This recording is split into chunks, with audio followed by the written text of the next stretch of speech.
창세기 36장 20절에서 43절.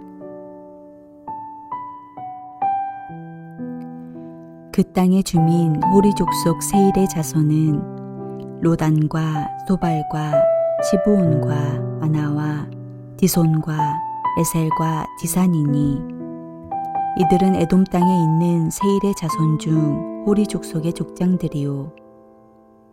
로단의 자녀는 호리와 헤맘과 로단의 누이 딥나요.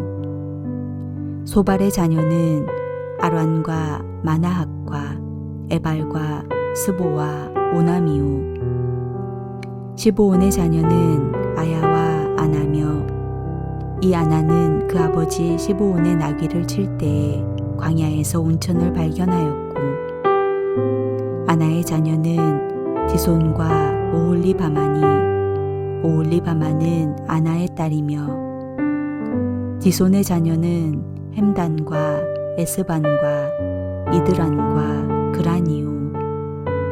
에셀의 자녀는 비란과 사아완과 아가니요.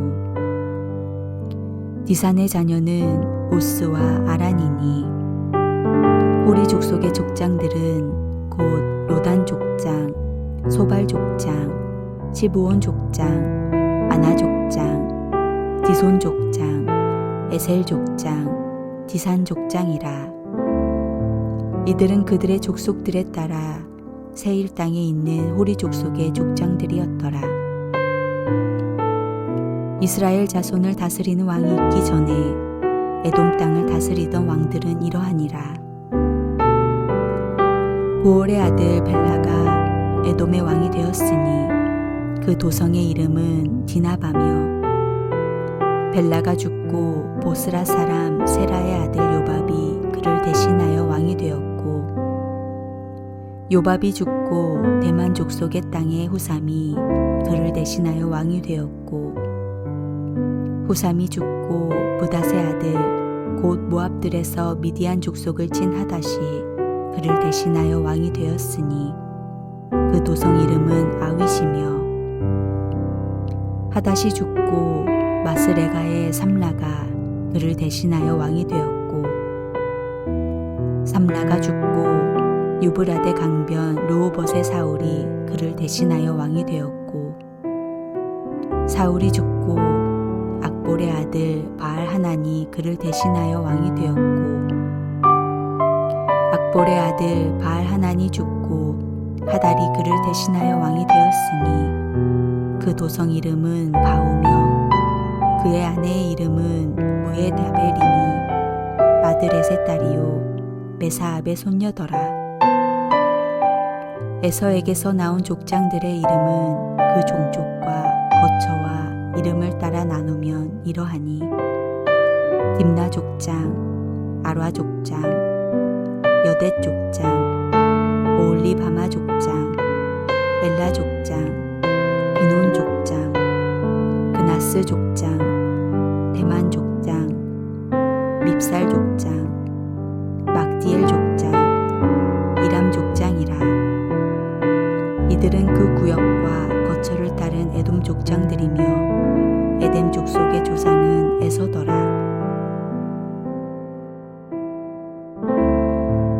본문에 등장하는 에서의 족보에도 우리에게는 낯선데 그가 정복한 세일 원주민들의 족보까지 본문은 우리에게 말씀하고 있습니다.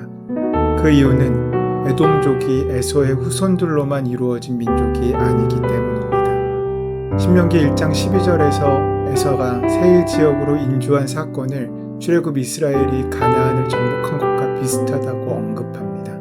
차이점이 있다면 에서는 그 땅을 정복하면서 이스라엘과는 달리 원주민과 통합을 통해 새로운 민족의 조상이 되었다는 것입니다.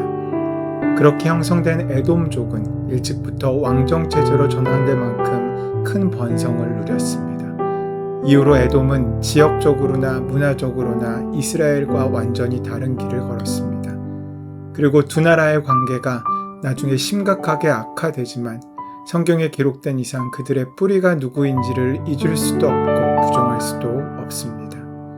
여기서 에서의 사람됨을 다시 한번 살펴봅시다. 에서는 사냥꾼이었습니다. 아마도 사냥꾼의 특징은 사냥감을 쫓아서 잡는 것에 있는 것 같습니다. 야곱이 자신으로 변장하여 장자의 축복을 가로채버린 사실을 에서가 알게 되자 이삭은 야곱을 벳단 아람으로 보내야만 했습니다. 그렇지 않으면 에서가 동생 야곱을 죽일 것이기 때문이었습니다.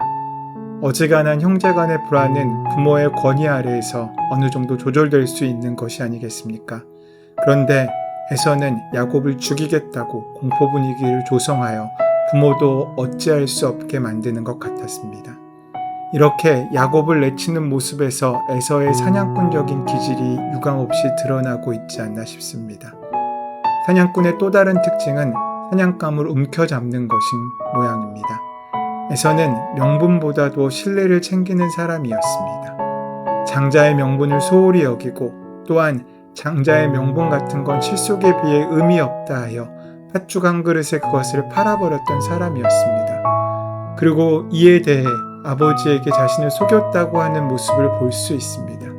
결국 에서는 아버지의 눈에 보이는 재산을 모두 자기의 소유로 취해버립니다.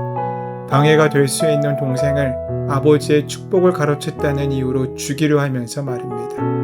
에서는 장자의 명분과 축복을 야곱에게 내어주긴 했지만 아버지가 소유한 막대한 재산의 실질적인 소유자가 되고 있는 것입니다. 야곱은 아버지와 형을 속였습니다. 형과 아버지에게 많은 꾀를 내었습니다. 그럼에도 불구하고 야곱은 형 에서와는 달랐습니다. 그는 가나안 여인과 결혼하지 말라는 아버지의 말에 순종하여 삼촌 라반의 딸 중에 아내로 삼았습니다.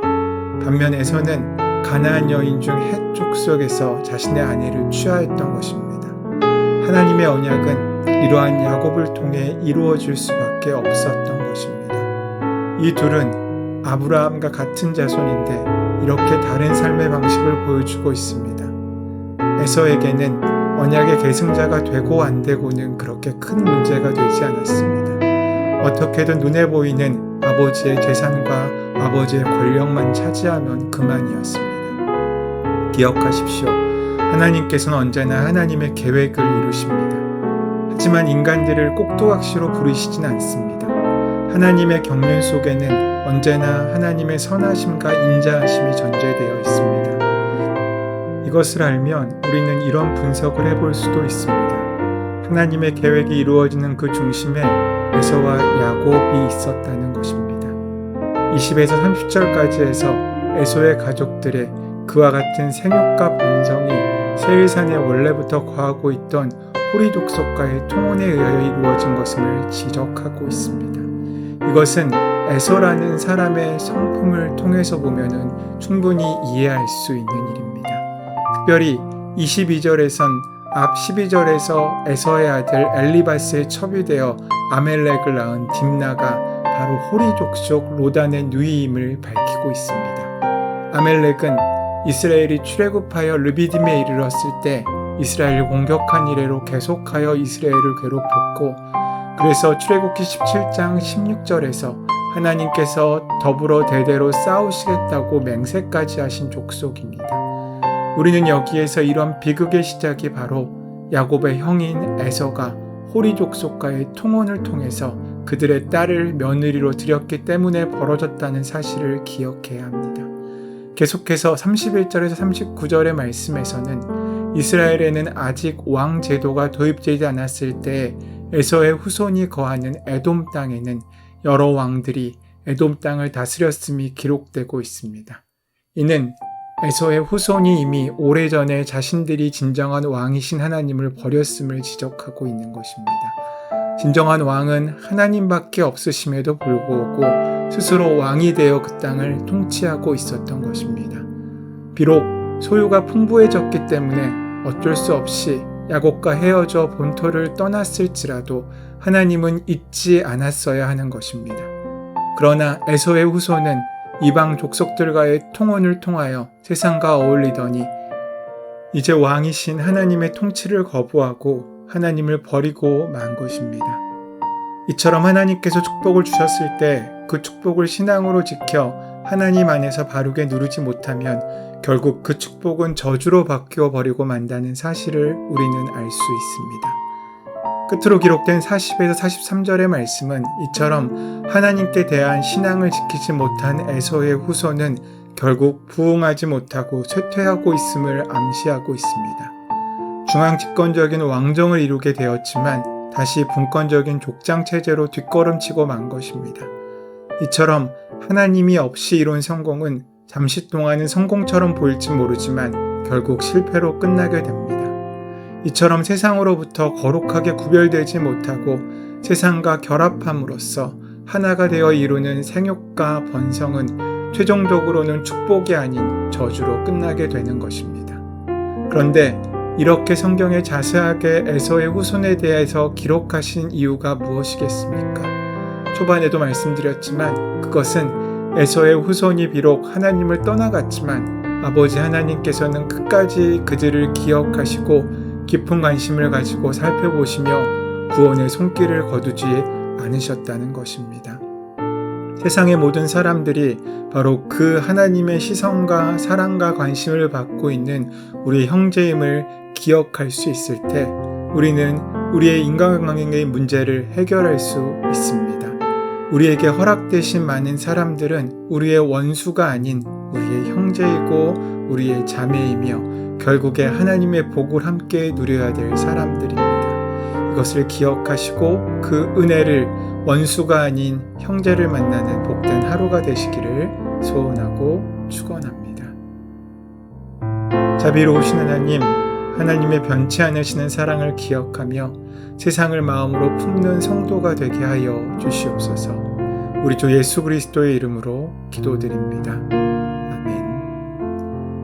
이제 주신 말씀을 가슴에 귀하게 심고 그 말씀이 현실이 되는 귀한 삶을 살기 위하여 함께 기도하는 시간 갖도록 하겠습니다.